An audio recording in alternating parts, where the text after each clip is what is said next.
So in the perpetual we talked about bin card which gives idea about quantity only. आप कई सारे medical store में जाके देखोगे ना तो आपको ये सिस्टम दिखेगा कि उन लोगों ने हर चीज एक बॉक्स में रखी हुई होती है और हर एक बॉक्स को पर्टिकुलर कंपनी के हिसाब से या उनके अल्फाबेट्स के हिसाब से अलग अलग जगह पे रखा हुआ होता है. आप कोई भी मेडिसिन परचेस करने जाते हो वो वहां से आपको निकाल के देंगे. The moment they come to know that the stock of medicine available is very less, तो वो अपने एक नोट में रिकॉर्ड करते हैं. आपके सामने कई सारी बार ऐसा हुआ भी होगा कि वो एक बुक उन लोगों ने मेंटेन किया होता है, उसमें लिख देते हैं कि अब ये इन्वेंटरी का ऑर्डर करने का टाइम आ गया है. तो वो क्वांटिटी का मेजर है. दूसरा है quantity as well as amount, store ledger. Okay, तो उसके बारे में देखते हैं. ओके, this is how a store ledger look like. ये इतना सारा डिटेल होता है, हमको एग्जाम में इतना सारा लिखने की जरूरत नहीं होती. आपको सिर्फ कंपनी का नाम या जो भी बिजनेस है उसका नाम, स्टोर लेजर और बाजू में method according to FIFO LIFO या जो भी मेथड आप सिलेक्ट करते हो वो. As I told it also gives you idea about amount as well. तो इधर देखो आप, क्वांटिटी भी लिखा हुआ है, रेट भी है और अमाउंट भी है. ओके, और उसके साथ साथ कुछ और चीजें हैं. हम लोग डेट, क्वांटिटी, रेट, अमाउंट, ये 4 कॉलम तो बनाना सीखे ही है. एक और चीज देखो, ये इनवॉइस एंड और GRN number, goods received note, ये गुड्स आएगा तो गुड्स रिसीव्ड नोट बनेगा और हमारे पास से जाएगा तो क्या लिखेंगे, मटेरियल रिक्विजिशन नोट. ये रिसिप्ट है, ये इशू है, ये बैलेंस है. मतलब इतना आया, इतना गया, इतना बचा.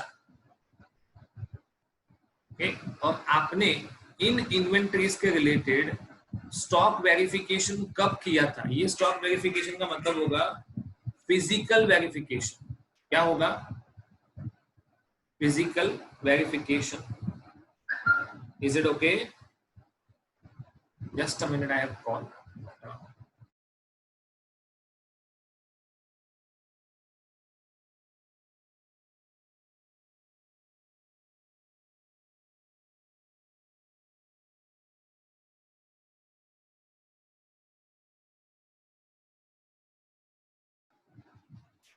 Okay, so receipt, issue and balance, और लास्ट में स्टॉक वेरिफिकेशन. आपने फिजिकली कब वेरीफाई किया, किसने वेरीफाई किया, उसका इनिशियल्स, उसका सिग्नेचर होगा यहाँ पे, और रिमार्क, आपने क्या ऑब्जर्व किया वो भी लिखना होता है. So this is we are going to prepare. हम ये बनाने वाले हैं. बिन कार्ड आपके नॉलेज के लिए था, वो एग्जाम में कभी नहीं आता है, सीए के एग्जाम में. Okay, this is just, that was just for your knowledge purpose. हम एक्चुअली ये वाला फॉर्मेट बनाना सीखने वाले हैं. Okay,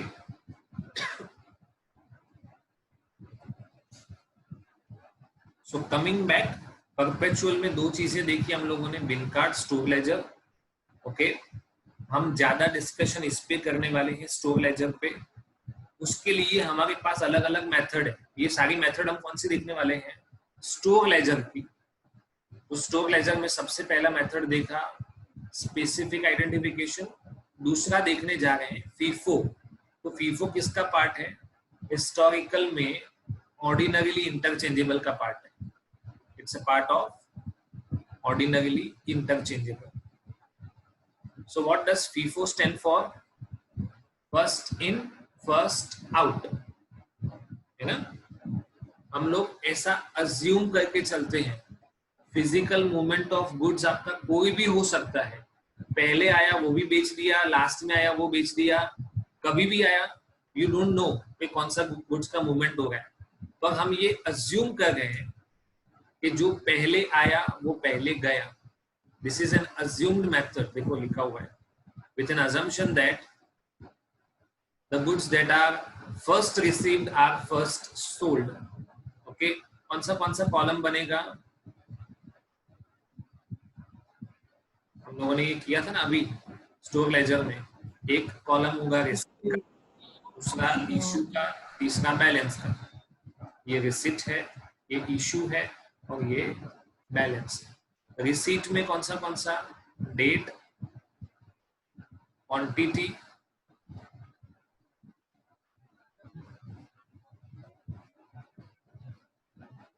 rate, amount. Same columns over here.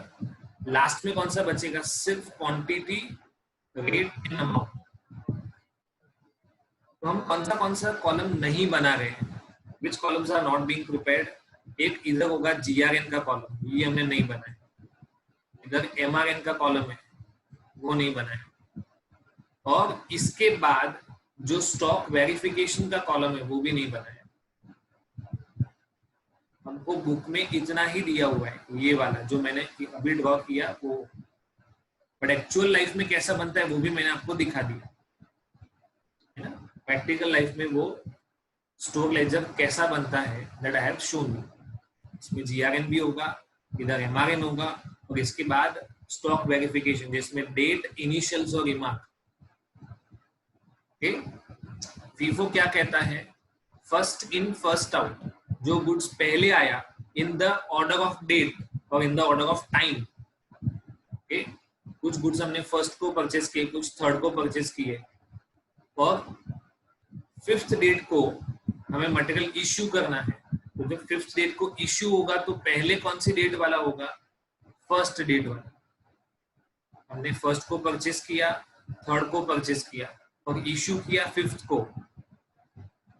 First को हमने क्वांटिटी खरीदा था 500, थर्ड को क्वांटिटी खरीदा था 700 और फिफ्थ के दिन इश्यू किया 800। तो हमारे पास 1200 था, उसमें से हमने 800 इश्यू कर दिया। तो हम क्या सोचेंगे? पहले ये 500 जाएगा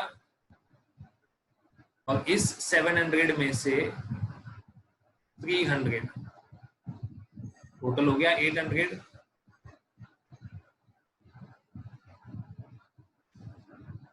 FIFO मेथड क्या अज्यूम करता है? The goods that are received first will be issued first. First in first out.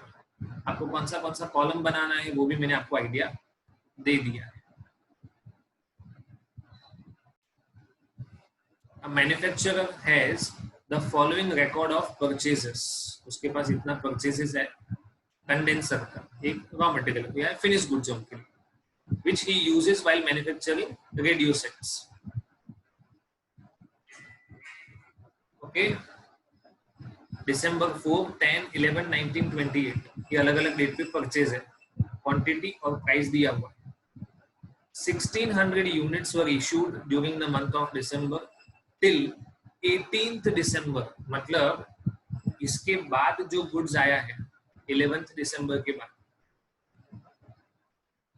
हाँ, वो हमने इश्यू नहीं किया है। 1600 units were issued during the month of December till 18th December। 18th दिसंबर तक हमने इश्यू कर दिया। कितने यूनिट्स? 1600। हमारा अजम्पशन क्या है? What is the assumption? First in first out. तो जो पहले आया वो पहले गया। 18 तारीख से पहले हमारे पास जो भी आया होगा उसमें in the order of date, तो मुझे कितने यूनिट्स इशू करने हैं? 1600।